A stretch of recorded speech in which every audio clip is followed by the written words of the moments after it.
Well, welcome everyone to today's Entrepreneurship Education Day as part of National Entrepreneurship Week 2024. We're so excited to be here with our partners at EntreEd, the Consortium for Entrepreneurship. Sorry, that's my little baby. He was just wanted to listen into this exciting presentation. My baby. But we're excited to kick things off. We know this is going to be a really awesome program all day featuring different education experts. So speaking of education and entrepreneurship experts, I'm going to throw it back to Toy, who is the CEO of EntreEd, to kick us off. And welcome to the day and welcome to National Entrepreneurship Week. Thank you, Amber. Good morning. Good morning, everyone. I am very excited about today, and I hope that everybody else is as excited as I am. So as Amber mentioned, I am Toy, like a child's toy if you don't know me, and I am the CEO of EntreEd, which is the National Consortium for Entrepreneurship Education. And we are going to kick this off with Lauren Prinzo, Lauren Weatherford, and Dana Wright to talk about equity in youth entrepreneurship, and I will not spoil it. Go ahead, Lauren. All right. Good morning, everyone. Thanks for having us. We're excited to be here with you this morning and to kick off this exciting day of workshops. So as Toy mentioned, today we want to share with you a little bit about a project that we completed called Equity in Youth Entrepreneurship, which is a one-year strategic planning process for the expansion of youth entrepreneurship in West Virginia. So I'm Lauren Prinzo. I'm an assistant professor and extension specialist in community and economic development with WVU Extension, and my office is located in the main campus here in Morgantown, West Virginia. Lauren Weatherford, you want to introduce yourself? Sure. My name is Lauren Weatherford. I'm with WVU Extension. I'm a family and community development agent in Fayette and Nicholas counties and associate professor. Dana? And I am Dana Wright. I am a family and community development agent in the southern part of the state. I'm located in Logan, West Virginia, and I am also an associate professor. Happy to be here. All right. Okay, so for the results the data that we want to share with you here today, our team, which included a lot of people, conducted a one-year strategic planning process, and it had 3 phases. So first, we did an inventory and assessment. We looked to find out what is going on in West Virginia right now in terms of entrepreneurial opportunities for youth, where it's being coordinated, who's accessing it. We did an evaluation of youth interest, awareness, and access or perceived barriers to access to programming. And to do that, we talked directly to youth in focus groups and conducted a statewide survey with kids as well. And then we also did some planning. So we worked with over 40 providers across the state and educators to plan forward on how we can increase opportunities for youth. So our team members, this project was supported by the Appalachian Regional Commission, and our team members included all those that you see listed here. Within WVU Extension, both state specialists and county-based faculty, the WVU and COVA Center for Innovation and Entrepreneurship, the West Virginia Public Education Collaborative, the John Chambers College of Business, and the Morris L. Hayhurst Launch Lab all work together to coordinate this project, along with many other organizations and individuals who jumped into the team as well that we appreciated very much.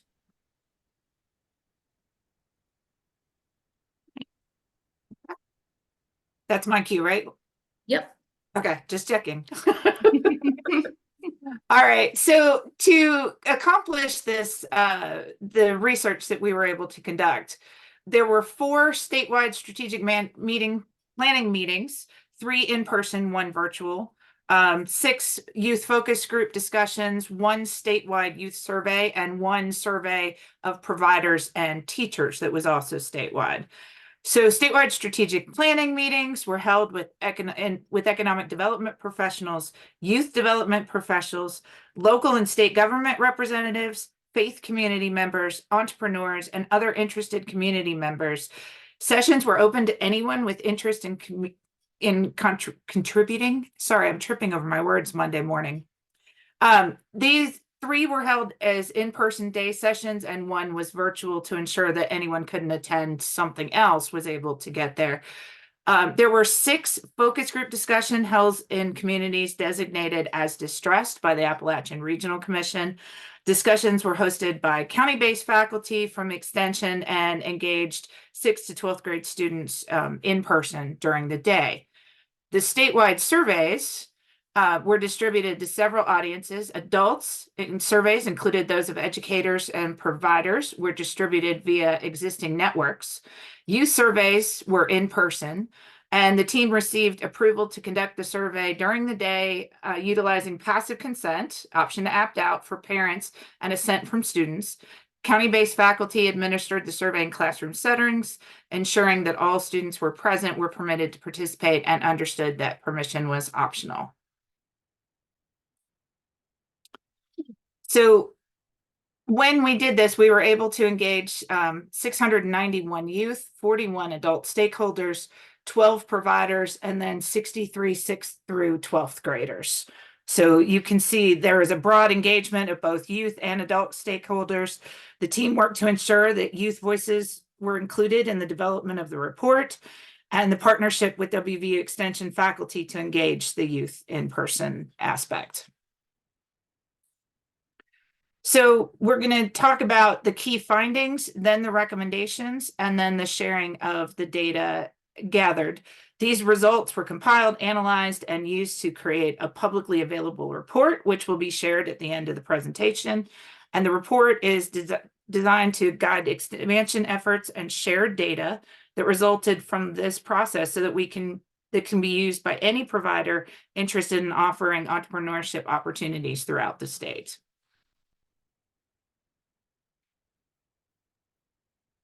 Okay, so just to give you a more in-depth explanation of how the youth focus groups were conducted, let's take a look at how we did this. So in the counties, with the 6 counties, what we did was we went to those counties and the agents conducted a 60-minute focus group discussion. And as Lauren said before, this was held during the day because we know that we were trying to eliminate the barriers to participation. And so we felt like being able to do it during the school day allowed us to not have to worry about students having access or being transportation or being able to attend. So what we did was each focus group was actually recorded. We recorded the responses and then we transcribed them and reported them in the aggregate. And then the counties that were included were, as Lawrence Weatherford said, they were the counties that were identified by the ARC as distressed. And those 6 counties were Lincoln, Logan, Fayette, Nicholas, Clay, and Braxton. And we surveyed a total of 92 students in grades 6 through 12. And so what that did was by going from middle school to, expanding from middle school, 6th grade, all the way to the high school, what that did was that allowed us to see, to actually get a good idea about what were the opportunities that were available, what was their interest in entrepreneurship, and even what was their understanding of what entrepreneurship actually is.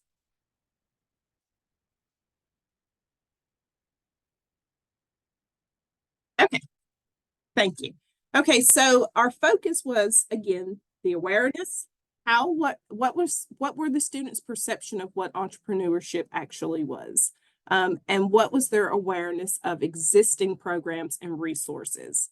And I conducted one of these focus groups personally, and it was amazing to see how some students had this idea of this one-sided view of what entrepreneurship really was.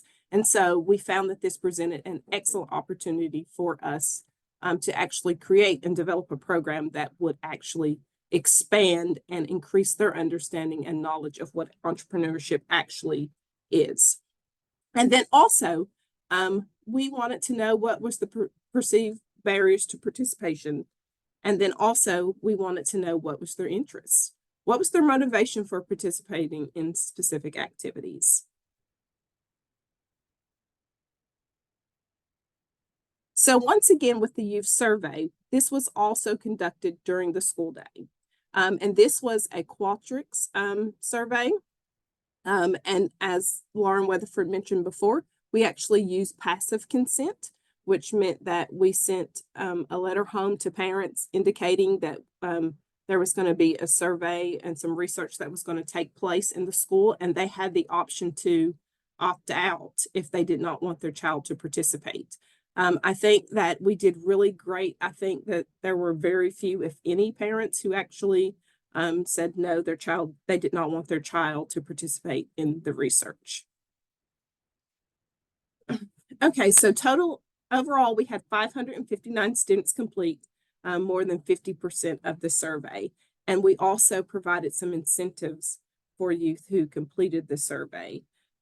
And we gave them some little pop sockets for their phones, was one of the incentives. Okay. All right. So as Lauren Weatherford has already explained to us, we did this over the course of a year where we conducted 4 statewide planning meetings. And then there was an option for 1 virtual because due to timing, we wanted to make sure that we were providing an opportunity for as many people to participate in the survey that wanted to participate. Excuse me. And then also we surveyed youth entrepreneurship program providers that were already actively engaged in providing entrepreneurial opportunities. And then we also conducted a survey with that same group of educators as we did the youth that we included in the school survey and the focus group. So we kind of matched those up just because we wanted to make sure that everything was cohesive and in line and with the group that we were actually surveying. All right. So as Lauren and Dana are sharing, over the course of a year, we gathered a ton of good information from youth and adults, perceptions, opinions, experiences, ideas. And as a result, our larger team pulled together a set of key findings. So these are things that rose to the top across multiple areas. So they might have come up in a focus group and a survey and our planning meetings. So that's why we identified them as key and kind of pulled them to the top of the list.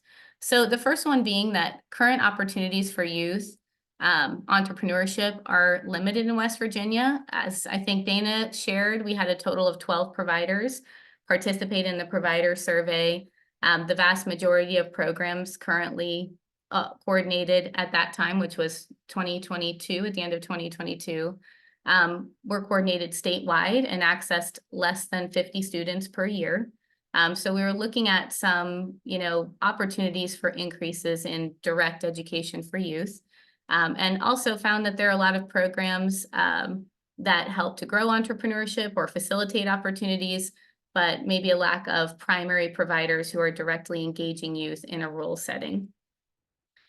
So secondly, there's no central network to facilitate growth of entrepreneurial opportunities for youth, which many of us on this call today have been working on since the conclusion of this report, and we'll tell you more about in a little bit here.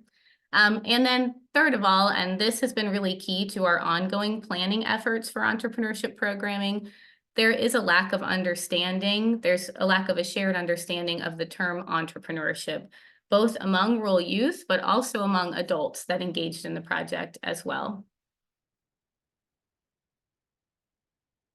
So to give you an idea just of some of the questions that we asked the kids, we asked them to raise their hand if they knew what entrepreneurship is. We asked them what the term means to them, if they know someone who is an entrepreneur, what they feel are important skills or traits for a successful entrepreneur to have, and if there's any programs in their community that they're aware of. So we really wanted to get an understanding of how they conceptualize the term entrepreneurship and what an entrepreneur is. And then if they're aware of the things that are going on in their communities, because we know when we're in this world that there's a ton of opportunities in West Virginia actually blossoming every day in this area. But we wanted to see if those are kind of reaching our kids in rural communities as well. So that's a question that we kind of have for you guys before we share with you what the kids said.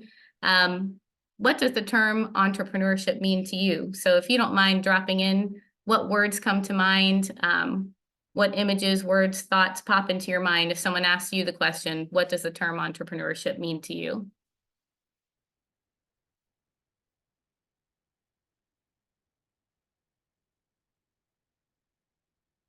New ideas?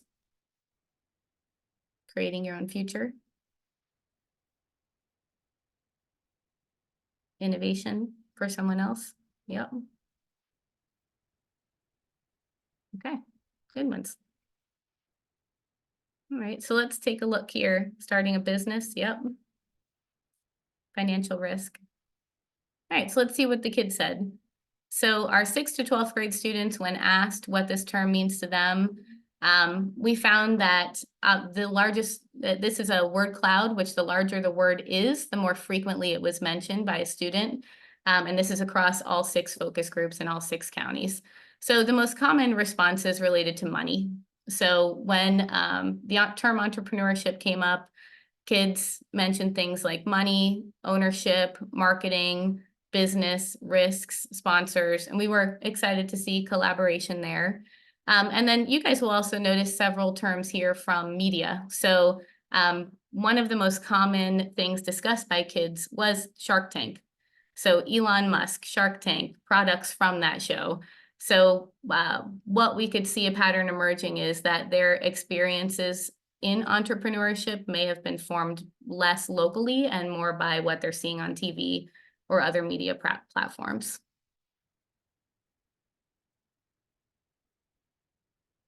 Right, so to kick off the focus groups, we asked them to raise their hand if they knew someone or if they knew what the term entrepreneurship means.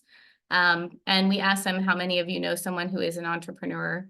So to clarify how we did that, we started with asking them to raise their hands. Across 6 focus groups, only 26 kids raised their hands out of 92 that they knew what the term meant. So after that question, we then shared a definition of entrepreneurship so that we could move forward with that shared understanding together with the rest of the discussion questions. So with that, it was kind of interesting to see some of the kids realize that, you know, their parent or aunt or uncle was an entrepreneur. So indicating that the concepts of entrepreneurship are not necessarily unknown, but just that term is not one that people maybe are using for themselves when they're an entrepreneur. So kids aren't recognizing it. And then we also asked them what skills or traits are important for entrepreneurs to have. So traits identified by youth: persistence, leadership, determination, persuasiveness, dedication, rose to the top. You'll see a lot of these others: perseverance, grit, authentic, work ethic. I think they got separated there a little bit. Good personality. Skills, the largest one, the most frequently mentioned skills, that they were knowledgeable, good at problem solving, social, efficient. And you'll see again some of the other ones mentioned: time management, organization. So in these discussions, it did also become apparent that youth have a view of an entrepreneur as someone who is very outspoken and confident and good social skills and an extrovert. So back to that sort of traditional view of an entrepreneurship as a person in a business suit who is moving things forward with confidence.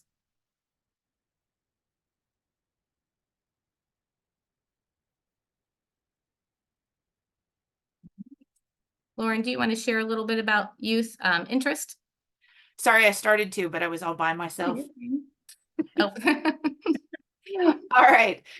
So some of the key findings that we have: rural youth demonstrate the low awareness of entrepreneurial opportunities in out the state. So really, they just don't see, they're not aware of, they don't know, they don't kind of understand that this is an option that's available to them. They express significant interest in entrepreneurship as a pathway. I can tell you from running some of those focus groups, they really like the idea of being their own boss. Youth experience significant barriers to access to programming, and current policies and practice may affect the growth of youth entrepreneurship programming. There we go. So some of the questions that we were able to ask them. What are some reasons you might choose to participate in an entrepreneurship or career development program? And Lauren, Prinzo, are we asking this group that question as well? I thought we were. Okay. So if you would, let's look at that first question. What are some of the reasons you might choose to participate in an entrepreneurship or career development program?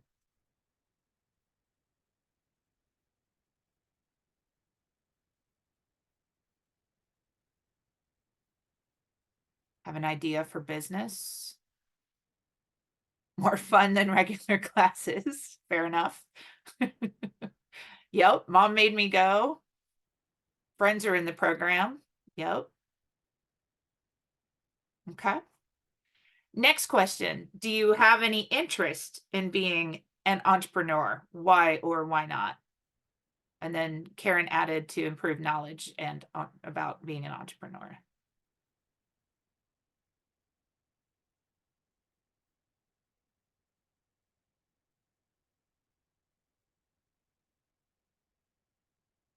Some of the questions: to be their own boss, because I have an idea I think people want to know about. Yeah, oh, that's great, Toy. I don't know how you say that name, but T-O-I.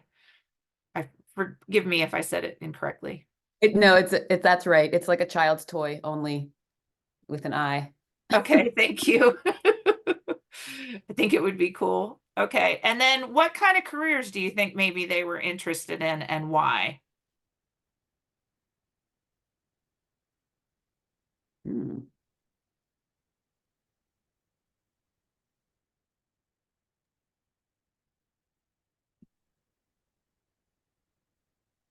It's a tough one.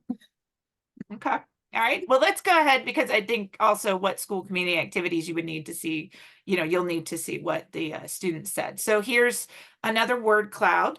What are some reasons that you might choose to participate in a entrepreneurship or career development program? Some of the key answers: knowledge, just learning. You all hit that one on the head in your notes. Networking, that was a big one. Like, they kind of understood that being an entrepreneur or being in charge of your own business, which isn't always the same thing, but that was a family thing, and you had to kind of be somebody who could talk to people and have friends, and you needed to know, if you had a restaurant, you needed to know the guy who brought in the goods. Like, they kind of understood that even at the middle school levels. Money, that was always one. Like, if I'm my own boss, I'll make more money. Skills, just interests, what they're interested in, passion, starting a business, pursuing your dreams, and then real life. They did understand in some of our conversations some of the realities that might go with trying to be an entrepreneur at that level. All right. And then the next question that we asked: what are some reasons you might not be able to participate? And this was one we were really interested in. What were some of the issues that were stopping them, and those obstacles? So just their interest, like they just weren't interested in it. It felt stress, the time and effort it took. They were too busy. They were involved in too many things. The idea is overwhelming. Many of you may know that a lot of our kids really suffer from different anxieties and worries. So, adding one more thing to their list is often something that feels overwhelming or just intimidating. Like, the idea of doing it, some of them, and I know I came from a family like this. We did not have an entrepreneurial mindset in my family. And I saw this in some of the kids. In my family, it was, you need to work for somebody that will provide you with a good, reliable job. And so I could see the difference in the kids when we were talking to them about the ones who came from maybe owning their own businesses and their families did that, to the ones who were encouraged to find a good place to work so that you would have that security. All right. So then the question about, do you have any interest in being an entrepreneur?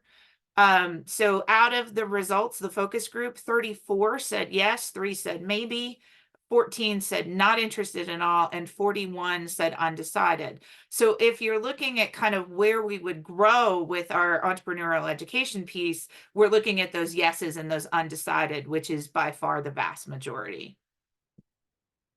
Okay.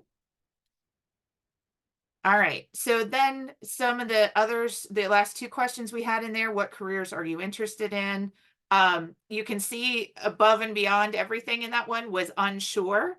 And then after that, it really does kind of cross the spectrum. Teacher did come up a lot, historian, performing artist, and there were also high schoolers in some of our different focus groups, but my groups particularly were middle schoolers. So you can imagine we had a couple of kids who wanted to be famous YouTubers and things like that. All right, next. I believe somebody spelled nurse anesthetist. Bravo. No, when we pulled this word cloud toy, we were like, it really does run the gamut, but that does make sense at this age that they're exploring their career interests. And maybe also like the nurse anesthetist, that's probably someone who knows someone who does that. So exposure to these different careers is probably varies too. Well, and I think sometimes if families know somebody who has a job like that, I mean, nurse anesthetist makes good money and they need them everywhere. So I think they're encouraging that, but also, many of you are probably aware throughout our school systems across the state, they're really working now at younger ages to start talking about your career paths. So that's, I think where some of those things are coming in as well. So what school or community activities do you currently participate in? So you can see the vast majority came across sports, basketball, soccer, cheerleading, football. Robotics was one that's kind of more and more popular throughout the state. You had band, music, you had hunting. I know in my group, that one definitely came up. We go hunting a lot. And then after that, you had kind of the variety of a lot of different kinds. I know I was surprised that faith-based activities didn't come up more than they did. But I don't know that maybe because we were in a school setting, who knows whether the children really thought about it that way. Okay. All right. All right. And Prinzo, it's your turn. All right. So for barriers to participation, as Lauren hit on in the last section, our focus groups asked open-ended questions about what types of why someone may choose or to participate or may not participate in a program. So in the youth survey, we identified some of those barriers that were discussed in the focus group and some traditional barriers. And we asked the students to rank them by the most significant to least significant. So we have almost 600 students ranking the barriers to participation in a program that they would like to attend. So it was interesting to us that the barriers that rose to the top, for example, here on the left column, these are regardless of household income. So we have the first barrier being anxiety about new social situations, the second being time, the third, nothing available nearby, the fourth, not feeling welcome, and the fifth, family responsibilities. And so we were kind of surprised as Extension. We spend a lot of time working to reduce or eliminate concrete barriers like fees and transportation and certain clothing that's needed in our different programming, to not see those rise to the top. But when we sorted this by income, funding fees rose right back to the top as the #1 barrier for students in households making less than $30,000 a year. So, but the other interesting thing was anxiety about new social situations, family responsibilities, and not feeling welcome. Those 3 barriers also appear in the top 5, for overall and for students making less than $30,000 as a household income. So we can see that those social emotional barriers to participation are just as important as addressing those concrete barriers relating to funding, fees, transportation, and the other things that we know that we typically struggle to overcome. So to share just a couple of quotes from students about barriers to participation from the focus groups that align with what we're seeing in the survey as well. It's still hard to balance just between what you have to do every day and extra stuff. A lot of students expressed overwhelm with their schedule, with their time, with their homework, with after-school jobs, which many held. I just don't have enough time to do things. I have to work, not enough time between school and sports. Schooling was a major part of this because obviously there are some classes you don't need to be in. So a sense that if they could do that instead of another class that they did not feel was valuable. So many comments related to scheduling. A lot of comments related to family obligations. So time commit, you'll see here on the top left, time commitment and obsessive amount of siblings that my mom can't charter around all over the place. So and students with, many siblings, we all know as adults with kids, those of us who have kids, if you get multiple kids and multiple activities, it is a challenge. So the larger families might have more difficulty in engaging in after school programming, if there's sports and there's other things also on the schedule. Schedule because I have to do stuff my parents do. Some comments related to like family not being supportive of those types of pursuits. My grandparents are always working, so there's no time for doing stuff out. I can't drive.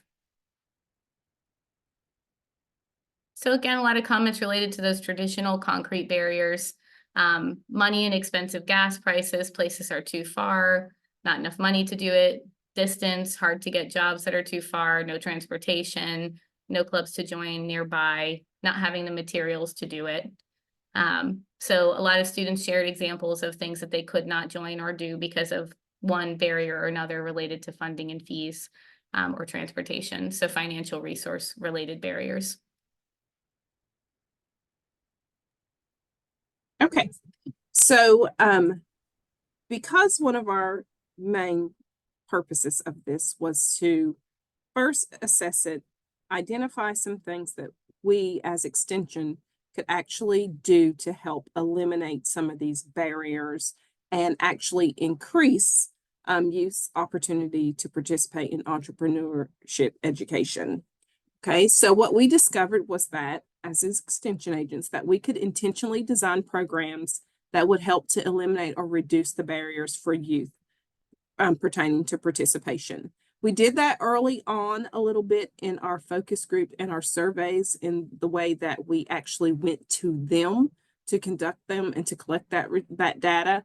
And so we also focused on the value of increasing the regional and local opportunities.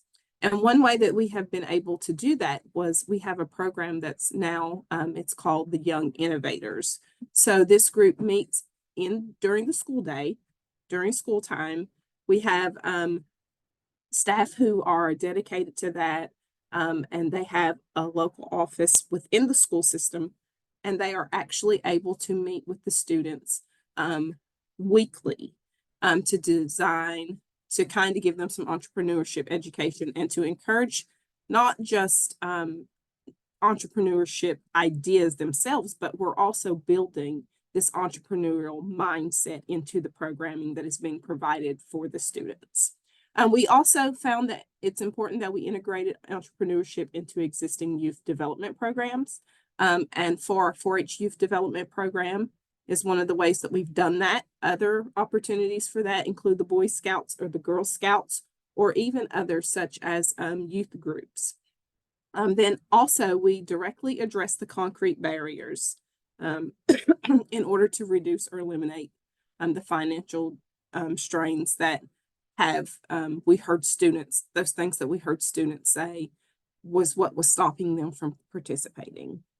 And so one way that we've done that, Extension has done that successfully, is the WVU Impact Challenge.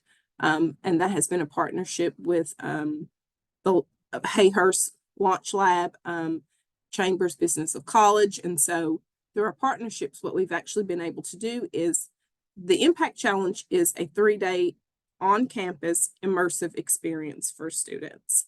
And they come to the university and they actually have an opportunity to, we give them a scenario or situation. Typically, it's one that can be addressed for West Virginia specifically. And then they work through that issue and develop an idea or solution to that problem.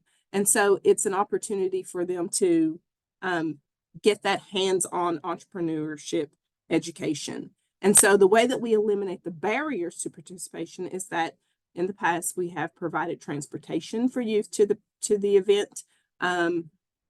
Also, they don't have to worry about money for food and supplies, there are no fees associated with their participation.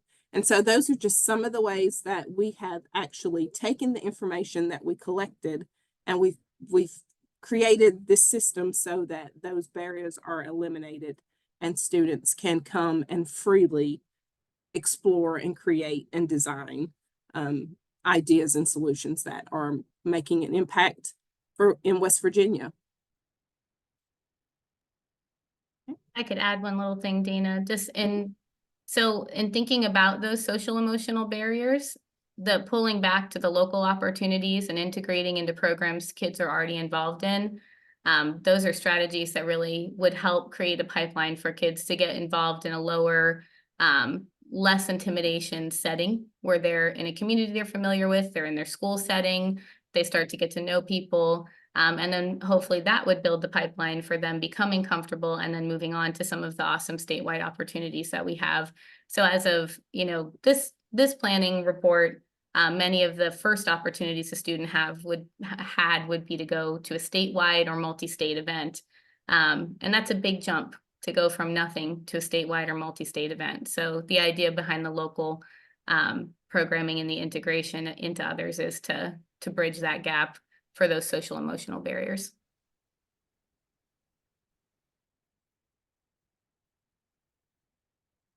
Okay. So we will ask you all, what are your initial reactions to the focus group and survey results? What are some of the thoughts that you have about some of the findings?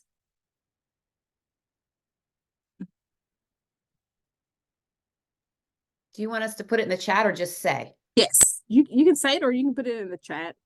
I am really interested in the findings, but I think that I don't think that they were most of them were necessarily surprising given, what these students are dealing with on a day-to-day basis and what their challenges are to entrepreneurship.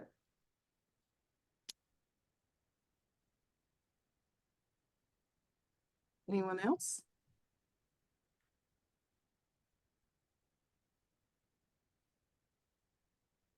I like the several people put Scrub Daddy in there. I know. I know, which, reiterates what Lauren was saying. They have an concept about it, but it's far away. It's not, It was surprising how many kids had watched Shark Tank. The products were from Shark Tank. Okay, and Amber said it backs up entrepreneurship educators' existing perceptions of barriers.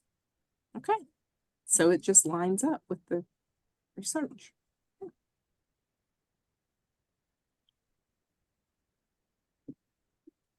Okay, so the goal here is to establish our recommendations for next steps so that we can continue the expansion of entrepreneurship education, is to establish the youth entrepreneurship ecosystem subcommittee. And we hope to build a pipeline of talent by engaging K through 12 youth. So we're going to expand we started out with middle school to high school. Now we're going to come all the way back and try to work with the entire spectrum of primary and secondary education. And then we're going to develop a shared understanding of entrepreneurship. So that way, when it comes to those terms, there is a concise and consistent understanding of what that actually is. And so once we by that being established, then we can focus on that, and then kids continue to get that same message throughout their education. And so they will be better prepared and have a better understanding of it. Intentionally design youth programs. We will continue to do that, as we've already begun to do that, that reduce or eliminate barriers to participation. And we will focus on those social, emotional, as well as those concrete barriers. We will continue to advocate for policies and practices that will support the growth of youth entrepreneurship education. Lauren Prinzo has done an excellent job at making sure that we are networking and connecting with those agencies that are actually the ones that are fostering entrepreneurship education. Excuse me. We will actually continue to conduct the research because what we want to do is we want to continue to build upon our existing body of knowledge. And so we will continue to also pursue the funding for the expansion of the entrepreneurial opportunities for youth. And so as you see, this is, while it seems to be, we have had great success in building and establishing the entrepreneurship education opportunities for youth here in the state of West Virginia. We are going to continue to push forward. And I'll be honest with you, I think that our success this far has been pretty phenomenal. So I am really excited to see where we are going to be 5 years from now. I think that WVU Extension this program will be one of the statewide known or recognized programs that we have.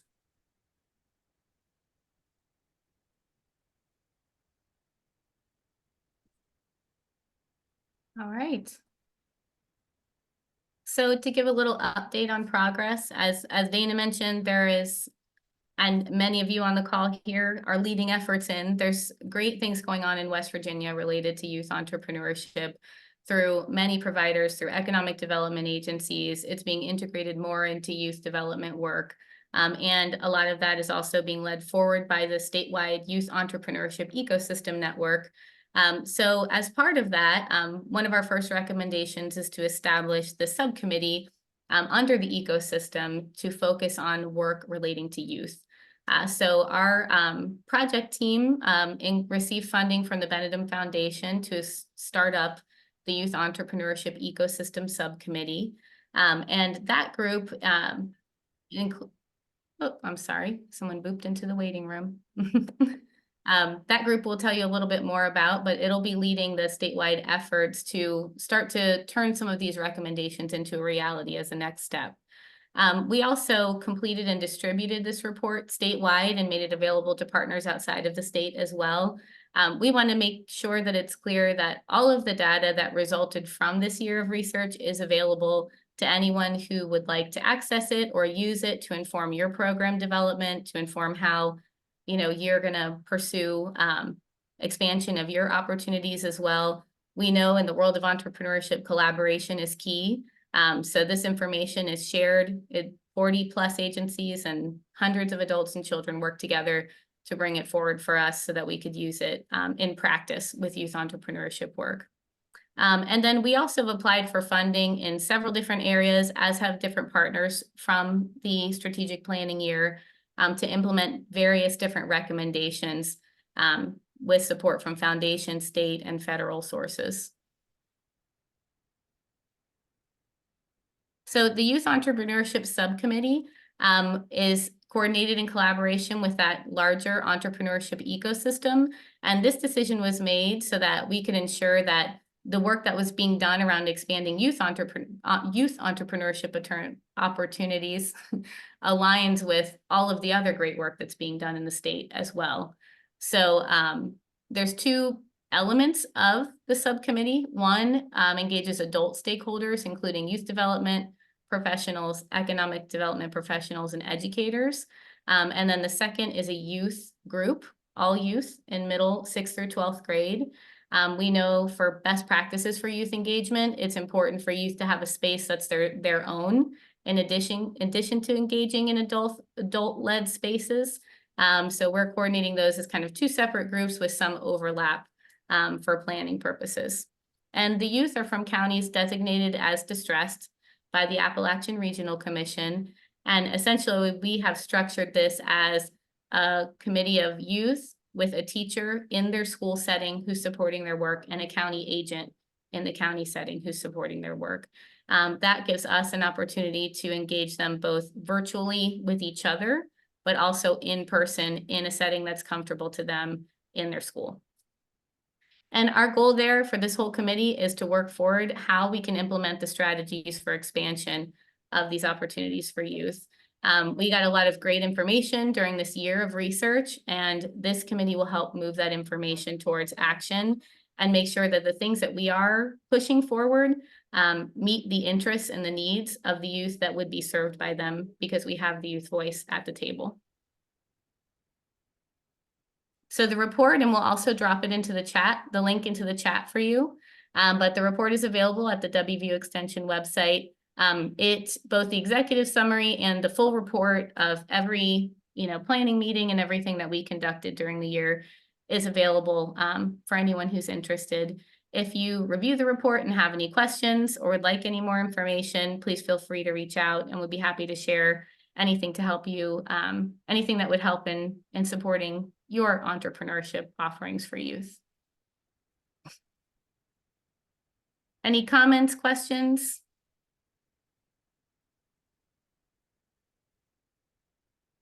No, I thought that was really great and super informative. I'm interested in wondering what was y'all's most surprising finding through this process? Good, bad, or indifferent, but like most surprising. I would say, Toy, there were a lot of aha moments, I think, for me in conducting the programming. Sometimes it takes research like this to put together some things that feel obvious after the fact. Like, for example, the lack of local opportunities likely increasing those social emotional barriers to participation. So when we did do the assessment and found that the vast majority were statewide or multi-state, it was an opportunity to look at our own programming. For example, my hometown of school, we were coordinating as a statewide pitch competition.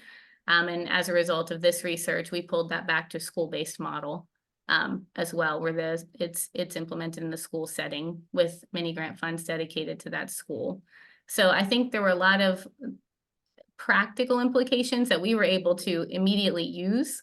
Also, in general, we stopped using the word entrepreneurship because kids don't know what it means. So that's whereby we made the name of our club setting young innovators, instead of young entrepreneurs.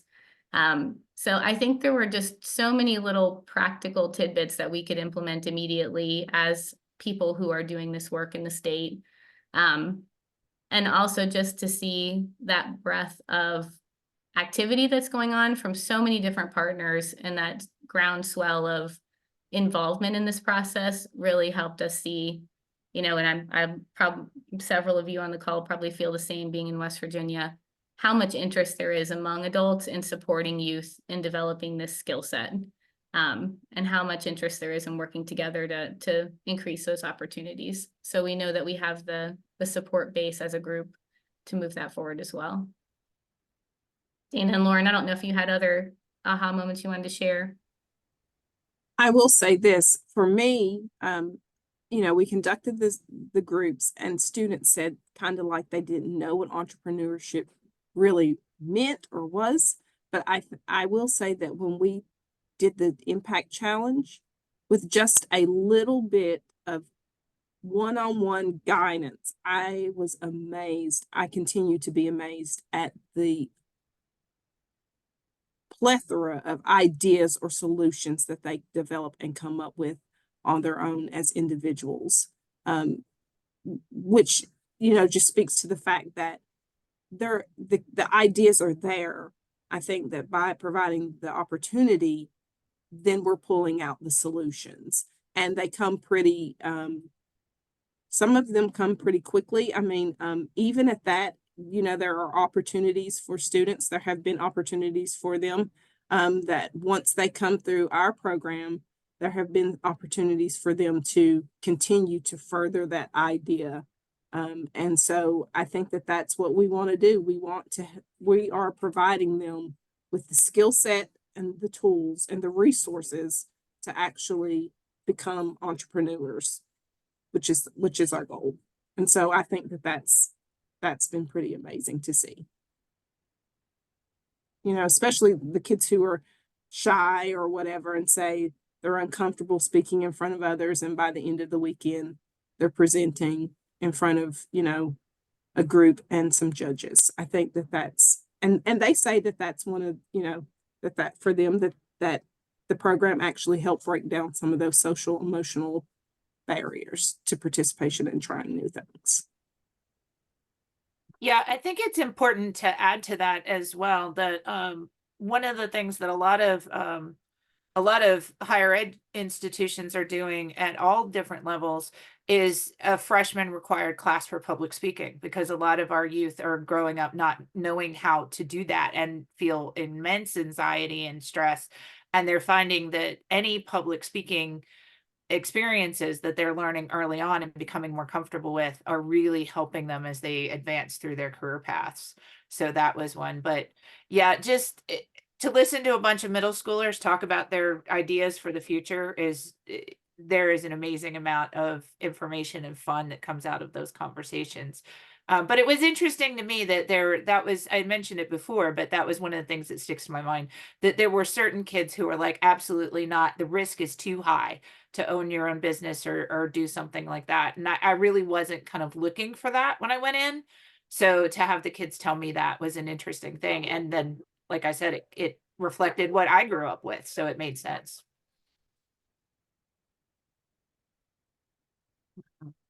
Well, thank you so much, ladies, for your amazing presentation.